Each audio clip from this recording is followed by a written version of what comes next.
بسم اللہ الرحمن الرحیم۔ محترم ناظرین، ظہر کی نماز کے بعد کا تیز ترین وظیفہ۔ یہاں وظیفہ پڑھا وہاں اثر دکھانا شروع ہو جائے گا۔ پیسہ تو بہت چھوٹی چیز ہے، دولت، عزت، شہرت، رتبہ جو چاہیے سب کچھ ملے گا۔ آپ لوگ چلتے پھرتے یہ چھوٹا سا عمل کر لینا ظہر کی نماز کے بعد۔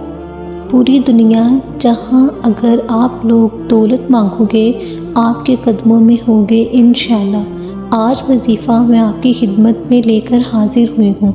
کلمہ طیبہ کا نہایت آزمودہ وظیفہ ہے، ایسا طاقتور وظیفہ ہے جس کو پڑھتے ہی آپ کی رزق کی، دولت کی تمام پریشانیاں حل ہو جائیں گی، اور اللہ تعالیٰ آپ کے رزق میں اتنی برکتیں عطا فرمائے گا کہ آپ لوگ خود حیران رہ جاؤ گے۔ کلمہ طیبہ پڑھنے کی فضیلت کے بارے میں تو آپ لوگ سب جانتے ہیں کہ اس کو پڑھنے کے کتنے زیادہ اجر و ثواب ہیں۔ قرآن حدیث میں بھی اس کے بہت زیادہ فضائل بیان کیے گئے ہیں۔ کلمہ شہادت اسلام کی بنیاد ہے اور یہ کلمہ اسلام کی کنجی ہے۔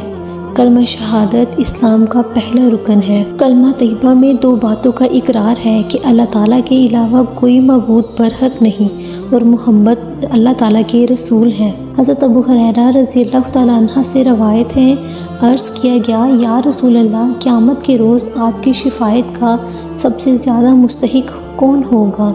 آپ نے فرمایا، ابو ہریرہ، میرا گمان یہی تھا کہ اس بارے میں تم سے پہلے مجھ سے کوئی نہ پوچھے، کیونکہ میں دیکھتا ہوں کہ تم حدیث پر بہت حریص ہو۔ قیامت کے روز میری شفاعت حاصل کرنے میں سب سے زیادہ خوش نصیب شخص وہ ہوگا جس نے خلوص دل جان سے لا الہ الا اللہ محمد الرسول اللہ پڑھا ہوگا۔ حضرت انس رضی اللہ تعالیٰ عنہ سے روایت ہے کہ حضور نبی اکرم نے فرمایا، حشام راوی نے کہا، دوزخی کو دوزخ سے نکالا جائے گا۔ شعبہ راوی فرماتے ہیں، اللہ تعالیٰ فرشتوں کو فرمائے گا، تم اس شخص کو آگ سے نکالو جس نے لا الہ الا اللہ محمد الرسول اللہ کہا ہو، اور اس کے دل میں جو کہ دانے کے وزن برابر بھلائی ہو، اس کو بھی دوزخ سے نکالو۔ جس نے لا الہ الا اللہ محمد الرسول اللہ کہا ہو، اس کے دل میں گندم کے دانے کے برابر خیر ہو، اس کو بھی جہنم سے نکالو۔ جس نے لا الہ الا اللہ محمد الرسول اللہ کہا، اس کے دل میں ذرا برابر بھی بھلائی ہو۔ اور شعبہ نے روایت کرتے ہوئے یہ بھی کہا، جس کے دل میں ہلکا سا ذرا برابر بھلائی ہو۔ اگر کوئی شخص کلمہ طیبہ یعنی 70,000 مرتبہ پڑھ کر اپنے اور اپنے والدین کے لیے ذخیرہ آخرت بنا لے تو مغفرت کی امید ہے۔ کلمہ طیبہ اللہ کا کثرت سے پڑھنا بے شمار اجر و ثواب اور حسنات کا موجب ہے۔ اس کلمے کی بہت زیادہ فضیلت ہے۔ اللہ تعالیٰ نے فرمایا، جس بندے نے کلمہ پڑھا اسی پر اس کی موت ہوئی تو وہ جنت میں داخل ہوگا۔ حضرت نوح علیہ السلام نے اپنے بیٹے کو دو باتوں کی وصیت فرمائی، ان میں سے ایک یہ تھی کہ تجھے لا الہ الا اللہ محمد الرسول اللہ کا حکم دیتا ہوں۔ پھر اس کی فضیلت بیان فرمائی کہ ساتوں آسمان اور ساتوں زمینیں اگر ایک پلڑے میں اور لا الہ الا اللہ محمد الرسول اللہ دوسرے پلڑے میں رکھا جائے تو یہ دوسرا پلڑا اس کلمے کی وجہ سے باری ہو جائے گا۔ اگر ساتوں آسمان اور ساتوں زمینیں ایک بند حلقہ ہوں تو لا الہ الا اللہ محمد الرسول اللہ ان کو توڑ دے گا۔